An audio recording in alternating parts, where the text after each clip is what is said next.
I know, I know. Real bold proposition, right? The title of this video?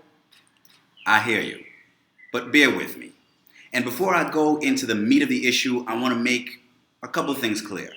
First of all, I'm not anti-American in the slightest. I used to be, a long time ago. But then I hit my late teens and began exploring different points of view. I came to university in the United States, met a lot of Americans, and I realized the United States really is a great country. It could be better, but it's already pretty damn good as it is. It's not out of anti-Americanism that I make this bold proposition. I realize it violates what I've heard referred to as the patriotic orthodoxy that reigns supreme about America's involvement in the Second World War, but again, bear with me. Another point I want to make is that I actually agree that the atomic bombings of Hiroshima and Nagasaki did in fact succeed in motivating the Japanese to surrender when they did, thus bringing the war to a speedier and somewhat less bloody conclusion than it might otherwise have done.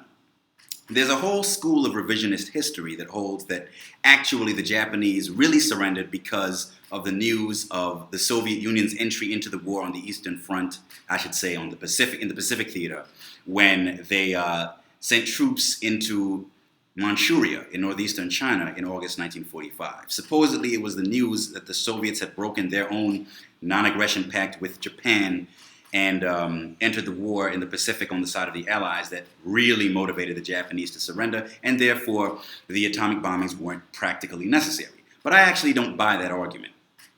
I don't buy it because at the end of the day, the atomic bombings represented the prospect of complete annihilation, whereas the Soviet Union's entry into the war really only threatened Japanese troops in Manchuria, which was still across the Sea of Japan from the Japanese home islands themselves. So I don't see why the prospect of having to fight one more enemy on the other side of the Sea of Japan in northeastern China would have motivated the Japanese to surrender, which was a concept that was anathema to them, particularly to their military ruling class at the time, when by the same token, the prospect of having entire cities or even whole regions of the country, or possibly the entire country, literally wiped off the face of the earth, somehow didn't scare them enough to make them want to surrender. I think a lot of the confusion on this issue has resulted from the fact that for a few days after the bombing of Hiroshima, the Japanese leadership wasn't sure what had happened. They were still trying to figure out what the hell had happened there, because all communications obviously were destroyed by the atomic bombing. And so it took them a while to really realize what new threat they were facing.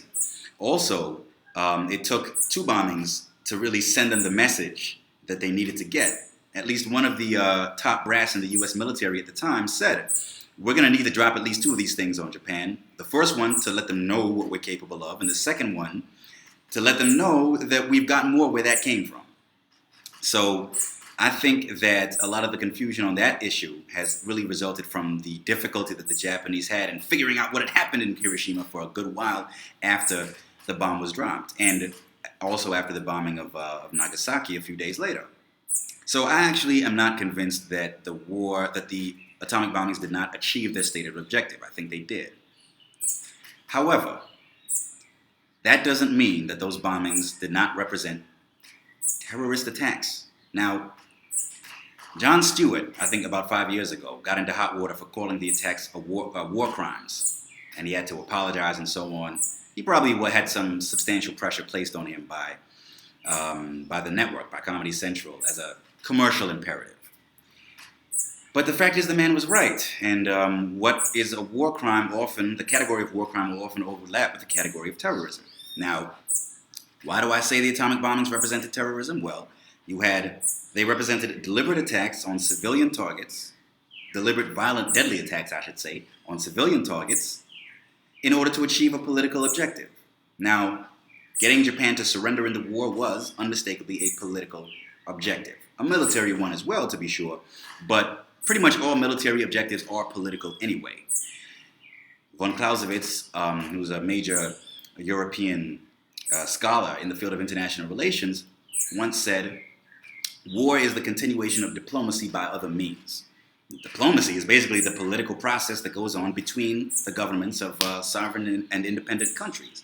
So if war is the continuation of diplomacy by other means, then war is basically the continuation of politics by other means, in which case all military objectives, particularly the larger strategic big picture objectives, are political objectives. Now, when you go out of your way to target a civilian population center for mass slaughter in order to achieve a political objective, such as forcing your enemy's government to surrender in the war, that is an act of terrorism. It fits the definition, ladies and gentlemen. If the shoe fits, the United States should wear it. Who the cat fits, let them wear it, right? Now, a case can be made that even though the atomic bombings constituted terrorism, they were still justified. They were justified by the fact that the Japanese would have fought on in an incredibly lengthy and bloody process of resisting the U.S. invasion of the Japanese home islands. And that would have taken millions more, not only American, but also Japanese lives, civilian as well as military. There may be something to that, although I personally am of the opinion that terrorism can never be justified as a matter of principle. I think that terrorism is a means to an end, not an end in itself, and the ends don't justify the means. You can use terrorist tactics to serve a just cause. I think that's exactly what happened in the case of the atomic bombings. Certainly defeating Japan, Imperial Japan, was a just cause. But that doesn't mean that the method of using of nuking Hiroshima and Nagasaki was justified. That method was not justified by the justness or the morality of the larger goal. So, I personally think that terrorism is always unjustified, but you can make a case that it was justified by the exigencies of the war. However, before making that argument, people should be aware that it opens up a can of worms. Once you argue that any one particular act of terrorism was justified, what's to stop every terrorist group out there from arguing that its use of terrorist tactics is justified as well? You already heard me say that it's possible to use terrorism in the service of just causes. For example, maybe a year or two ago, actually it was when Nelson Mandela died, I found out for the first time that the paramilitary wing of the African National Congress, the Umkhonto we Sizwe, or MK for short, actually used terrorist tactics in the late 1970s and the 1980s in their struggle against apartheid. They would plant bombs in, cafes and restaurants and pubs and killed Afrikaner civilians in the process. I was very deeply pained to hear that because, as a black man as well as a believer in human rights, I abhor the apartheid regime, and my inclination was to view all of those who struggled against it as having utilized just methods as well as having sought a just cause. But I had to look at the evidence and admit, look, although the cause was undeniably just, this particular method was not legitimate. I wouldn't go so far as to say the ANC or even the MK were terrorist organizations intrinsically, because from what I understand, if I'm not mistaken, they did mainly target apartheid South African government targets and military and law enforcement targets particularly. But, even so, they use these terrorist tactics, and it pains me to admit it, but I'm willing to admit it. So there's no reason why Americans, particularly very patriotic Americans, should not be able and willing to make this concession as well. It's what the facts indicate. And so this whole business of arguing that the atomic bombings were justified because of the need to knock Japan out of the war as soon as possible and as bloodlessly as possible, there's something to it, but my abhorrence of the idea of deliberately attacking civilians, it just won't permit that kind of concession. And while we're on the subject, the fact that it was a government that carried out these attacks, and particularly a Western government, and most particularly the United States government, does not in any way negate the idea that these attacks constituted terrorism, nor does it justify them on a moral level. Terrorism is not fundamentally about the identity of the perpetrator. It doesn't matter whether the perpetrator is a government or a non-governmental organization like Al-Qaeda or ISIS. Governments have actually been responsible for the most horrific and brutal acts of terror throughout human history. Stateless, non-state actors like Al-Qaeda or ISIS can't even hold a candle to the kind of havoc and carnage that governments around the world have wreaked throughout the history of the state as a concept in human relations.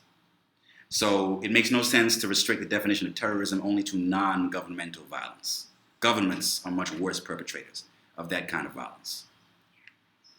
So that's my take on this subject, folks. Many of you may have heard this before, but those of you who haven't, I hope you've learned something, learned a new perspective, and I hope you'll be willing to listen to it with an open mind. I look forward to the debate. Peace out.